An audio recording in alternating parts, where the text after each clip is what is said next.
नदीमुद्दीन जी मेरे साथ जुड़ गए, इस्लामिक स्कॉलर हैं। बिलाल खान साहब जुड़ गए, राजनीतिक विश्लेषक हैं। और साथ ही मेरे साथ स्टूडियो में मौजूद है हाजी खान साहब, इस्लामिक स्कॉलर हैं। हाजी खान साहब, बहुत बहुत स्वागत है।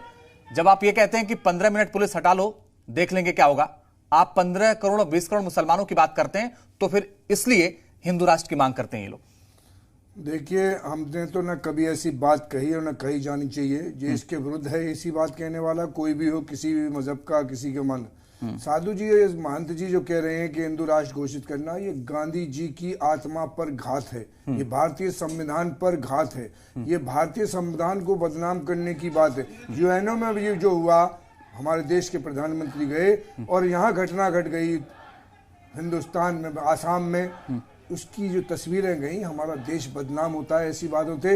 ये राष्ट्र सारे हिंदू और मुसलमानों, एक तरफ अगर चंद्रशेखर आजाद ने फांसी का फंदा चूमा तो दूसरी तरफ अशफाक उल्लाह खान ने भी फांसी का फंदा चूमा। एक तरफ अगर गांधी जी और पंडित जवाहरलाल नेहरू जेल जा रहे थे तो दूसरी तरफ मौलाना आजाद और मौलाना मोहम्मद अली जौहर और गौहर जेल जा रही थी।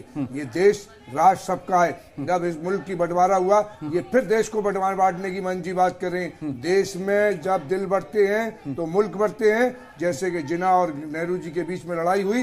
मैन जी जवाब दीजिए आप इस बात का। मैन जी जवाब दीजिए। बिल्कुल इनका जवाब हम दे रहे हैं। अगर ये सुन लेंगे तो शायद है इनको समझ में आ जाएगा। 16 अगस्त 1946 को भारत के सारे मुसलमानों ने कहा कि दो सिद्धांत को मानने वाले लोग एक जगह नहीं रह सकते, इसलिए मुसलमानों को अलग देश चाहिए रहने के लिए, पूरे भारत के मुसलमानों को। और जब हिंदू कहे कि नहीं हम भाई भाई हैं, मिल के रहेंगे, भारत माता का टुकड़ा नहीं होना चाहिए, तो डायरेक्ट एक्शन डे का जब फरमान जारी किया गया जिसमें लाखों हिंदुओं की हत्या हुई है, डायरेक्ट एक्शन डे ये समझ लेंगे तो इनको ये अपने क्वेश्चन का आंसर मिल जाएगा। और फिर इनको पाकिस्तान बांग्लादेश मिला जो मुस्लिम राष्ट्र घोषित हो गया, वहां जो हिंदू हैं उनके मर्डर हुआ और दिनों दिन उनकी जनसंख्या कम हुई। वहीं हिंदुस्तान में ये 4 बीवी और 40 बच्चा पैदा करते रहे, हमें दिक्कत नहीं रही। जब लाखों की संख्या में पाकिस्तान जिंदाबाद के नारा लगाने लग गए तब हमें दिक्कत हुई। जब ये कहते हैं 15 मिनट की पुलिस हटा लो, जब ये 15 मिनट की बात करते हैं तब हमें दिक्कत होती है। उसमें मुसलमानों ने वोट दिया और एक वोट से मुस्लिम लीग हार गई। ये नहीं तो भारत और बड़ा घटता। हम भारत माँ की अब किसे बचने नहीं देंगे, चाहे कोई से बांटने की कोशिश करे, किसी पार्टी का, हिंदू हो, मुसलमान हो, सिख हो, ईसाई हो, कोई भी हो, जो भारत माँ की, हिंदू मुसलमान भारत माँ की आंख है, इसलिए हम उस आंख को फोड़ने नहीं देंगे। चाहे महंत जी आप हो या हिंदू दुनिया का कोई भी आदमी हो, चाहे वैसी साहब हो या उनका भाई हो, कोई भी आदमी इस भारत को तोड़ने की बात कहेगा, हम उसका विरोध करेंगे। भारत माँ की 2 आंखें हैं, हिंदू और मुसलमान, और आप एक आंख को फोड़ के भारत माँ को काला करने की कोशिश करोगे तो हम विरोध करेंगे आपका भी और उन लोगों का भी जो हिंदुस्तान को बांटने की बात करती है। ये देश सबका है। जब देश में आजादी की लड़ाई लड़ी जा रही थी और हमें जो मामला आया था, आपने उसका विरोध क्यों नहीं किया? मद्रास हाई कोर्ट में जो मामला आया था उसका विरोध आपने क्यों नहीं किया? महंत जी, हमने गांधी जी, पंडित जवाहरलाल नेहरू और मौलाना अबुल कलाम आजाद की आवाज पर लबैक कह के हिंदुस्तान में रहे। हमें चांस था, हमें मौका था, लेकिन हम बाई चॉइस हिंदुस्तानी है, बाई फोर्स हिंदुस्तानी नहीं है।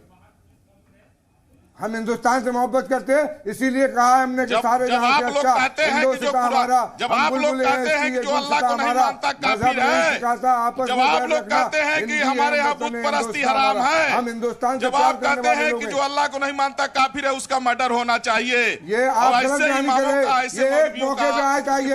आप लोग जानते नहीं। देखिए और भी लोग हमारे साथ हैं, और भी लोग हमारे साथ हैं। मैं नदीमुद्दीन जी को भी इस चर्चा में शामिल करना चाहता हूं। मैं आ रहा हूं नदीमुद्दीन जी, लेकिन आचार्य जी मुझे एक बात बता दीजिए।